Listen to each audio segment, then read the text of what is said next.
Our retro consoles are dying. I know it sounds a bit hyperbolic or fear-mongery, but it's true. Recently, I bought a Game Gear off eBay. This handheld is currently on its last legs because the capacitors within the system have gone bad. Now, I'm going to swap those out, along with a few additional upgrades to bring the system more in line with the modern era. But to someone who isn't handy with a soldering iron, or isn't even aware that the issues are fixable, this system is essentially a paperweight. The same goes for more and more of our legacy consoles. As they continue to age and degrade, disk drive motors and other movable parts have a finite lifespan. Capacitors can leak and can result in damage to motherboards. And in the case of the Wii U, flash memory degradation resulting in corrupted firmware. Once these systems are broken, we have no one to go to for repairs. Just recently, Nintendo has ran out of parts for their 3DS systems and have shut down their repair service. So what are we supposed to do when our beloved retro consoles break down and need repair? Major console manufacturers have no incentive to continue to make parts for these systems, resulting in us losing thousands of systems each year. Oh my God, this is what's wrong with today. The young ladies today, they're not learning from mom how to cook. We're losing recipes. And now These game systems then unnecessarily turn into e-waste, which then drives up the price of the limited existing stock, possibly robbing the next generation of the gaming experience. And for those that care, polluting the planet.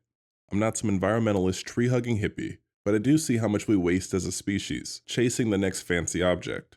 I mean, I develop homebrew games for old consoles. And I'm a firm believer that a game console never truly dies, and neither does its generation.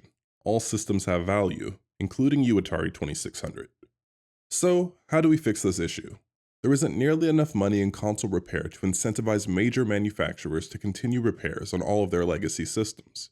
Then there's the question of what to do when those companies are no longer in business. I think this really only leads to one solution. Major console manufacturers should open source their consoles at end of life.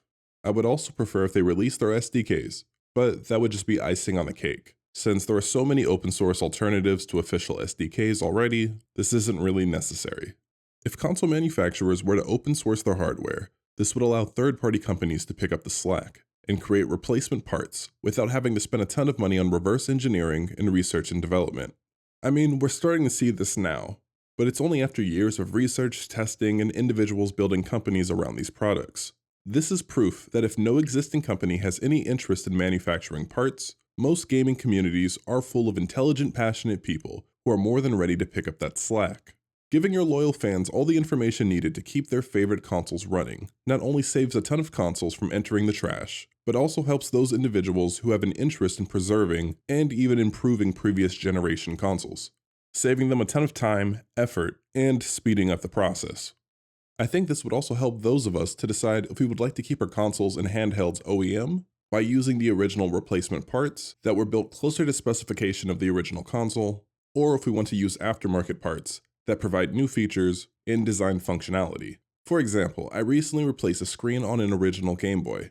For this Game Boy, I went with the backlit screen that supported additional color palettes, because I realized that the OEM Game Boy screen looked kind of bad.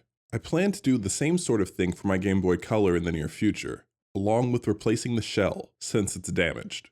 I can currently only do these things because of the dedication from the people in the community. Just think how much sooner we could have had these improvements for our Game Boys if Nintendo was willing to release the schematics after each Game Boy iteration was phased out and no longer supported. Also, not too long ago, while testing out early prototypes of my custom cartridges for the PlayStation Vita, those are still coming by the way, I damaged the cartridge slot to my 1000 3G model. I then had to locate one of the last spare cartridge slots online, and then I had to take it to a local shop for the repair. The soldering was a bit too risky for me, so I wanted to leave it to a real professional. The issue was fixed, and my beautiful 3G 1000 is back to 100% functionality. But for anyone else who damages their cartridge slot, they're most likely going to be out of luck. If the schematic on how to build one was released, we could have someone manufacturing and selling these likely before the end of the year. How long before someone else damages their cartridge slot and can no longer play physical games or even use their SD to Vita? At the moment, if your OG Xbox hard drive dies, you can install a hard mod and recover your system. If your PlayStation 2 disk drive goes out, you can buy a used one off the internet, but for how much longer? If the capacitors in your Sega Game Gear leak onto the motherboard, damaging the traces and chips, well, you now need to buy a whole new motherboard, and obviously those are dwindling away. I'm sure you're starting to see my point. All of these problems have solutions, but some of them have very finite solutions. And as hardware ages and dies, we'll eventually run out of spare parts. It's obvious that the world has a love for older games. How many emulation machines are released each year? There seems to be a new FPGA system being released every month at this point. The Evercade is booming, and we all clamor for backwards compatibility in our new consoles. Sure, you can always emulate, but those of us who love our original machines want to make sure that they keep going for as long as physically possible. Just like those people who love their classic cars and don't mind spending their week turning a wrench to wheel out their car on a sunny Saturday morning. I'm sure many of you wouldn't mind replacing boards, screens, or power supplies to your favorite consoles, just to make sure they keep on living. Sure, the newer and faster models exist, and maybe they can do everything you're